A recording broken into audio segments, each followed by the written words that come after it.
네, 안녕하십니까. 부동산으로 부자되기 TV 공중회사 임동성입니다. 오늘은 2019년 5월 6일자 경제신문입니다. 한국경제신문이고요.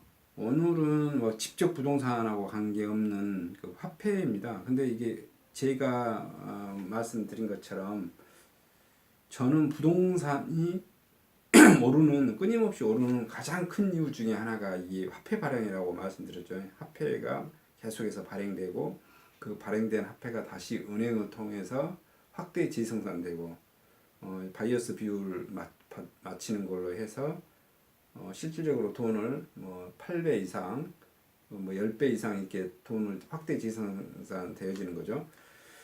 여기에 대해서 지금 뉴스에 나온 건데요. 그 점에 대해서는 언급 안 됐는데 우리 화폐가 지금 어떻게 좀 돌아가게 됐나라는 것을 간략하게 좀 나타나는 겁니다. 화폐 왕자 꿰찬 신사임당 한국 사회 10년 어떻게 변했나. 10만원 수표의 멸종 부르고 경조사비 법칙이 바뀌었다. 국내 최대 유통 지폐 자리매김 10년간 37억 한 2천만 장이 발행됐고요. 지구 130바퀴 감을 수 있는 분량이라고 그러시네요. 10만원권 수표용이 10분의 1로 줄었고 경조금 법칙이 1만원, 3만원, 5만원에서 5만원, 10만원, 15만원으로 바뀌었고요. 휴대 편의성 소비 촉진 효과 있지만 부자들 금고에 쌓이면 한수를 줄여 돈 메킹을 부추긴다는 비판도. 지금 경조금 법칙이 1만원, 3만원, 5만원에서 5만원, 10만원, 15만원 이게 무슨 말을 하냐면 우리 부동산도 보면 꼭 이거예요. 1년, 2년 차 때 보면 별로 오르지 않는 것 같은데 5년이나 한 10년 후에 보면 이 가격이 엄청 올라 있다라는 거죠. 이게 그 돈이 많이 풀려서 그렇다라고 봅니다. 대세가 된 5만원권 시중에 유통 중인 지폐 발행액 한수액 기준 이렇게 해가지고 5만원권이 54조 약 7,300억 정도 발행됐고요. 징수는 18억 9,500만 장이 되어졌고 1만원권은 15조 한 2천억이 발행되었는데 징수는 15억 한 1,500장이 되어졌고요. 5천원권은 1조 한 4천억 정도 발행되어졌는데 징수는 2억 한 7,900만 장이 회수되어졌고요. 징수되어졌고요. 천원권은 1조 한 6천억 원 정도가 발행되어졌는데 징수는 15억 한 9,800만 장이 되어졌다는 겁니다.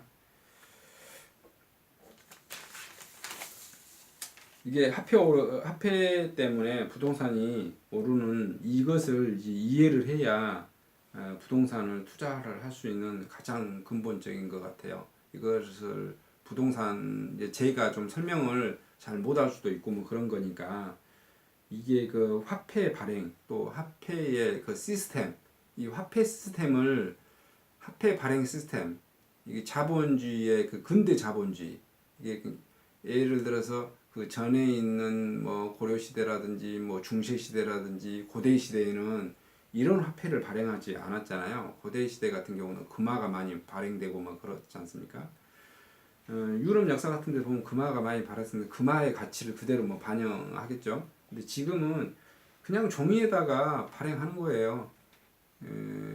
한국은행에서 조폐공사를 통해서 5만원짜리 이거 한 장 발행하는데 뭐 비용이 얼마나 들겠습니까? 한 1원이나 뭐 됐나요? 정확히는 제가 모르겠습니다만 뭐 많이 잡아서 한 5원이나 10원 잡았다 치더라도 그 발행하면 발행한 쪽쪽이 한국은행 입장에서는 그냥 남아도는 거 아니겠습니까?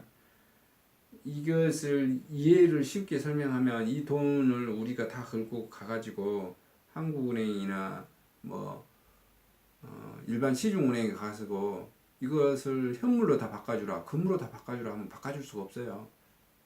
왜냐 종이니까. 이것을 이 종이라는 사실을 이해를 하셔야 됩니다. 종이라는 사실을 그냥 국가가 발권력을 통해서 강제로 그냥 유통을 시키는 것 뿐이지 이게 화폐의 기능 중에 하나의 뭡니까? 그냥 유통을 시켜주는 것 뿐이잖아요. 실질은 실질 가치는 뭐겠습니까? 우리가 뭐 쌀이라든지 예를 들어서 빵이라든지 예를 들어서 뭐 옷이라든지 뭐 우리가 부동산이라든지 어떤 현물이어야 되는 건데 이거는 그냥 종이택지라고 보셔야 됩니다. 이것을 제가 뭐 어떻게 머리가 뭐 설명력이 좀 부족한 것이 어쩐 건지 잘 모르겠습니다만은 하여튼 본인 스스로 제가 이 말을 이제 계속 말을 할 건데 제가 여러분들한테 이해는 좀 못 시킬지언정 스스로 또 책을 읽어서 깨달으실 것도 하나의 방법이지 않나라는 생각이 듭니다.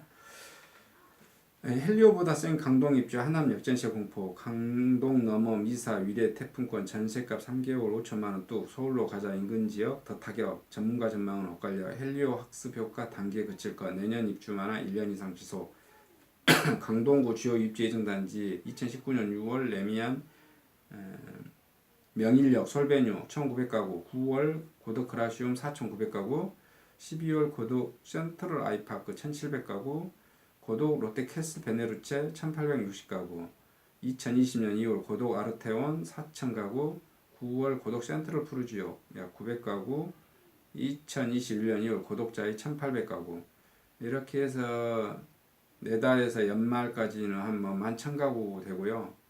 물량이 계속해서 입주 대기라 이거죠. 그래서 역전세 공포가 나올 수도 있고 또 어떤 분들은 헬리오 학습 효과를 해서 초창기에만 좀 많이 꺾였다가 다시 오를 것이다 이런 내용인 것 같습니다. 분양도 양극화 싸고 입지 좋은 곳만 흥행 매일경제신문입니다. 서울 광진 서대문구 미분양 고분양가 경기 침체 영향 청약 경쟁률도 지속 하락세 분양가 상한제 단지는 인기 차익 가능 공공분양도 관심 급증하는 서울 미분양 주택가구 수 2018년 12월에 27가구 2019년에 1월에 27가구 2월에는 50가구 2019년 3월에는 770가구 기대 못 미친 서울 분양단지 서울 광지구 이편한 세상 광진 그랜드파크 미분양 가구 30% 소진 중 서울 서대문구 홍제역 헬링턴 플레이스 4일 자녀 가구 무작위 추첨 진행 저는 이거 다 소멸 소진될 걸로 보여집니다. 좀 시간상 문제지. 서울에 있는 아파트들은 사실 어느 곳에 있든 좋은 거라고 봐요. 그 다음에 여기 지금 기대 못 미친 광진구 여기도 봐보면 강남 쪽하고 이렇게 바로 진입 가능하고요. 다리만 건너면 바로 강남이고 서대문구 홍제역도 예전에 그 종로라든지 이런 쪽에 가까운 구도심입니다. 여기 이대나든지 연대 이쪽으로도 가깝죠. 그쪽 기존의 구도심권에도 영향 가까운 거라 또 2호선이 돌고 있는 걸로 알고 있습니다. 그래서 서울 지역 어디든 아파트든지 사실 규제 정책을 이 정권이 이제 펼치니까 미분양이 나오는 것이지. 그리고 원래 모든 아파트들은 서울이건 지방이건 어디든 사람이 아무리 좋은 아파트도 있잖아요. 선택을 하지 않아요. 나이 드신 분들은 20층 아파트, 18층, 19층 당첨돼서 기분 나쁘다고 계약 안 하고요. 또 젊은 친구들은 2층, 3층 당첨됐다고 기분 나쁘다고 계약 안 하고요. 계약 안 한 사람들도 사유도 많습니다. 별의별 사유로도 계약을 안 해요. 그렇지만 나중에는 다 가격은 올라가더라고요. 방배 그랑자이 등 3,261가구 분양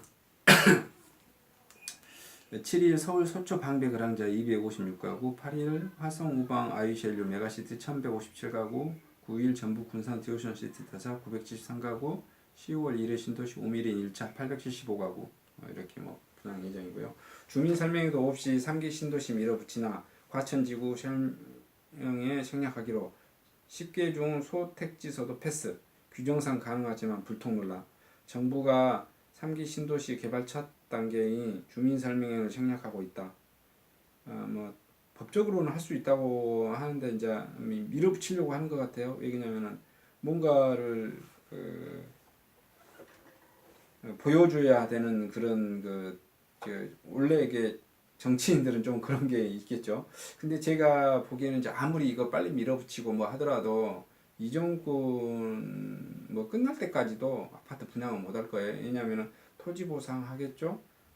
주민들은 통상 그렇죠. 통상 여기 우파 정권이든 좌파 정권이든 상관없이 지주분들은 자기 돈 많이 받고 싶으니까 데모하고 항의하고 하겠죠. 그러면 담당 공무원들이 우리가 공산주의 국가는 아니기 때문에 저기 중국처럼 뭐 밀어붙이고 뭐 그렇게 못하잖아요. 절차적인 요구 갖춰서 또 해야 되고 나중에는 제가 보기에는 설명회 생략하다고 했다가 다시 주민들 반발하고 하면 항의하고 하면 다시 또 설명회 다시 하지 않을까. 그러면 시간이 뭐 더 걸리지 않을까 뭐 싶기도 하고 그러네요.